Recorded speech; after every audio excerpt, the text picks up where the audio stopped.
If you're losing while someone else keeps winning, then maybe you were never truly part of the game. Maybe you were the product all along. War doesn't immediately appear to be a business, but once you look beyond the smoke and flags, it becomes clear that every modern conflict operates as a highly organized economic machine, built not only on ideology or power, but on profit, contracts, and the silent flow of money behind every act of violence. Every bullet fired, every missile launched, every hot meal served on a military base is not just a necessity of war. It's an invoice, a transaction, a line item in someone's budget sheet. In 2023, the United States alone spent $877 billion on its defense budget, a number larger than the combined military spending of the next 10 countries. And yet, the soldiers on the ground see very little of this money. The bulk of it flows into the hands of private contractors, companies like Lockheed Martin, Raytheon, Boeing Defense, corporations that don't fight wars but profit from them with remarkable efficiency. You might believe wars are triggered by clashing ideologies or political tensions, but that's often just the surface. Behind the speeches, behind the flags, behind the justifications, there are ledgers, logistics, and long-term procurement plans. Take Iraq as an example, a war that stretched for nearly a decade and officially aimed to dismantle a dictatorship. In practice, it generated over $39 billion in revenue for Halliburton, not from weapons, but from services. Water delivery, facility construction, even laundry. That's not warfare. That's supply chain management. The same pattern played out in Afghanistan. 2 decades of occupation, trillions of dollars spent, countless lives lost. And yet, the biggest winners weren't governments or nations, but companies like KBR and DynCorp, who capitalized on an endless loop of services, protection contracts, and reconstruction deals. The war became a business model where every year of continued presence meant guaranteed revenue, and the goal was not to win, but to continue, because in this system, peace is not profitable. Wars do not end when treaties are signed. They end when the money stops flowing. As long as funding exists, new justifications will follow. And as long as there's a budget, there's a reason to stay, a reason to keep the machinery running. The longer the war lasts, the more lucrative it becomes for those positioned to benefit from its continuation. You were told it was for freedom, but whose freedom are we talking about? Soldiers don't retire wealthy. Families of the fallen don't get shares in the companies that armed their sons. The ones who win are the ones whose names are never mentioned on the battlefield. The investors, the board members, the executives who turn death into quarterly growth.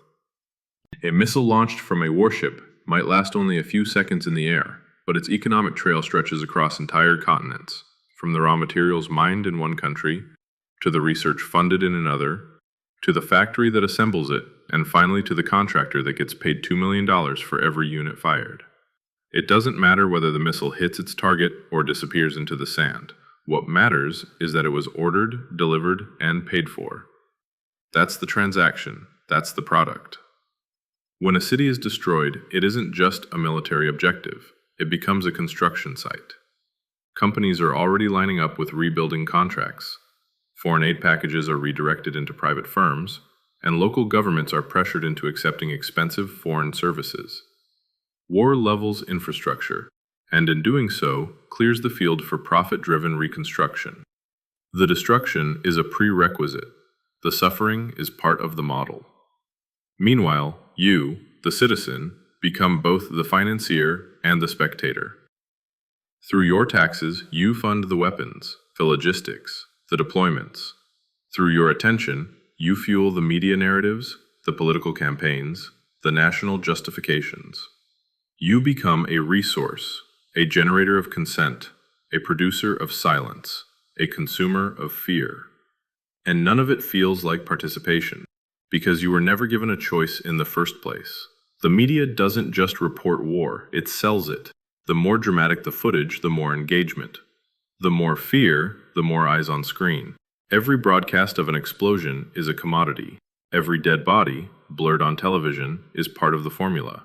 And every time you watch, scroll, comment, or share, the machine registers activity. Not empathy, not understanding, activity. That activity drives algorithms, which drive traffic, which drives advertising, which drives profit. This isn't about awareness, it's about retention. The more you look, the more valuable you are. You don't need to support the war, you just need to be present. A body in a chair, a screen in a hand, a click in a sea of metrics. And as the cycle repeats, new crisis, new conflict, new footage, the old wars fade into archives. The dead become data.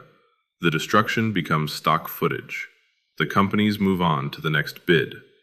Because war, as they've learned, is a renewable industry, there is always another contract waiting to be signed, another region to destabilize, another enemy to invent.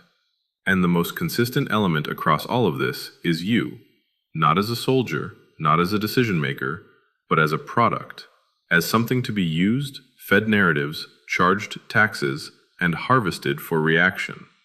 You don't have to die in the war to be consumed by it. If you've made it to the end, that you're not just a viewer, you're someone who sees beyond the headlines, beyond the noise, beyond the surface. This wasn't just a video, it was a mirror, and now you have a choice. Subscribe. If you're ready to question what you've been told. Subscribe if you want to see what others choose to ignore. Because if you don't ask the questions, someone else has already answered them for you. And remember, if you don't choose your side, someone else already has.